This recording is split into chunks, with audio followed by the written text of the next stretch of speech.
बिस्मिल्लाहिर्रहमानिर्रहीम। अस्सलाम वालेकुम मेरे प्यारे भाइयों और बहनों। वैसे तो नहाने या गुस्ल करने का कोई भी वक्त मुकर्रर नहीं है, लेकिन आज की इस वीडियो में आपको बताएंगे कि शादीशुदा औरतें सुबह 8 बजे के बाद कभी ना नहाए। ऐसा करने से क्या नुकसानात हो सकते हैं, कौन सी शैतानी ताकतें आपके घर में आ जाती हैं और क्या नुकसान होता है, आज आपको मैं सब कुछ बताऊंगी। सबसे पहले हम बात करते हैं उस औरत की जो कंवारी है, शादीशुदा नहीं है।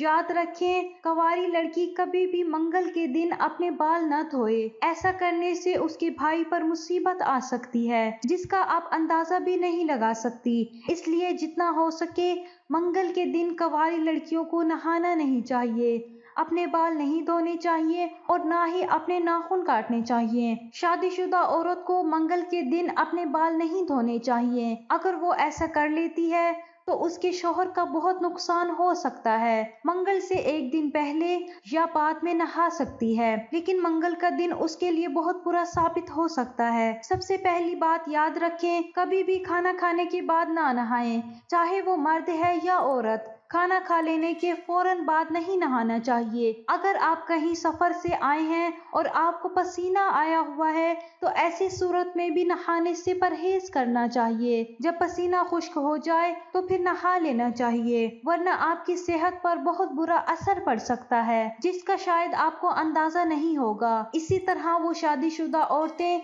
जो सुबह 8 बजे के बाद नहाती हैं, वो अपने शौहर को इतना नुकसान पहुंचाती हैं।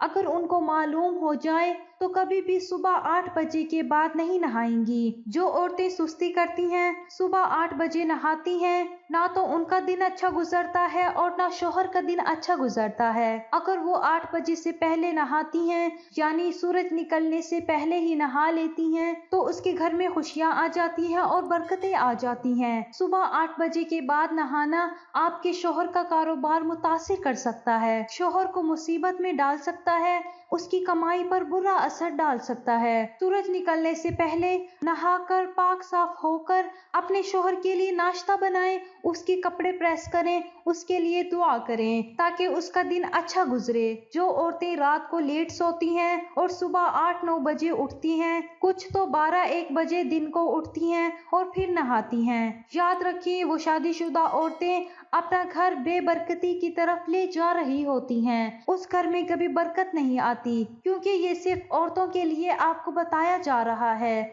याद रखें कि सुबह सूरज निकलने से पहले औरत नहा लिया करे और पाक साफ होकर अपने शौहर के लिए दुआ करे, अपने शौहर की देखभाल करे, अपने शौहर का ख्याल रखे। तो जब वो सूरज निकलने से पहले यानी दिन के आगाज में ही पाक साफ हो जाएगी, नहा लेगी, तो सारा दिन उसका शौहर कामयाब रहेगा, उसे तरक्की मिलती रहेगी, उसका मकसद पूरा होता रहेगा, उसको हर काम में इज्जत मिलेगी। लेकिन जो औरतें सफाई का ख्याल नहीं रखती, दोपहर को नहाती हैं या शाम को असर या मगरिब के वक्त नहा लेती हैं, तो याद रखें वो औरतें अपने शौहर की जिंदगी को बर्बाद कर रही होती हैं। तजुर्बा करके देख लें और आप याद करेंगे कि किसी ने आपको कुछ बताया था। सुबह 8 बजे के बाद कभी नहीं नहाना चाहिए। खासकर शादीशुदा औरतों को, शादीशुदा खवातीन को सुबह दिन के आगाज में ही सूरज निकलने से पहले ही नहा लेना चाहिए। इसके अलावा आपने अक्सर देखा होगा कि बहुत सी औरतें और बहुत से मर्द हजरात रात को सोने से पहले नहाते हैं। याद रखें, रात को सोने से पहले नहाना पुरसुकून नींद का बाइस बनता है और उससे इंसान की जिल्द भी तरोताजा रहती है। रात को नहाने से दिन भर का पसीना और उसके साथ जमा होने वाले जरासीम धुल जाते हैं, मैल कुचैल उतर जाता है और इससे इंसान की कई तरह की एलर्जी और जिल्दी अमराज भी महफूज हो जाते हैं। रात को नहाने से नींद भी बेहतर आती है और जहनी दबाव भी कम हो जाता है। अक्सर लोग पूछते हैं कि अगर हम नहाते हैं तो क्या इससे हमारा वुजू भी शामिल हो जाएगा या नहाने के बाद बिना वुजू किए नमाज पढ़ सकते हैं। तो हदीस शरीफ में आता है कि गुस्ल के शुरू में बाकायदगी से वुजू कर लिया जाए और अगर किसी ने गुस्ल से पहले वुजू नहीं किया, गुस्ल के साथ वुजू भी हो जाएगा, क्योंकि गुस्ल में पूरे जिस्म के साथ अज़ाए वुजू भी धुल जाते हैं। लिहाजा गुस्ल के बाद वुजू करने की जरूरत ना होगी, इसके बगैर भी नमाज पढ़ सकते हैं। बाद में वुजू टूट गया तो نماز کے لیے دوبارہ وضو کرنا ہوگا۔ آج کی یہ معلوماتی ویڈیو اگر آپ کو پسند آتی ہے تو اسے لائک اور شیئر ضرور کر دیں۔ اپنا بہت سارا خیال رکھیں، اپنی دعاؤں میں یاد رکھیں اور کمنٹس میں ایک بار اللہ ضرور لکھیں۔ اللہ حافظ۔ السلام علیکم۔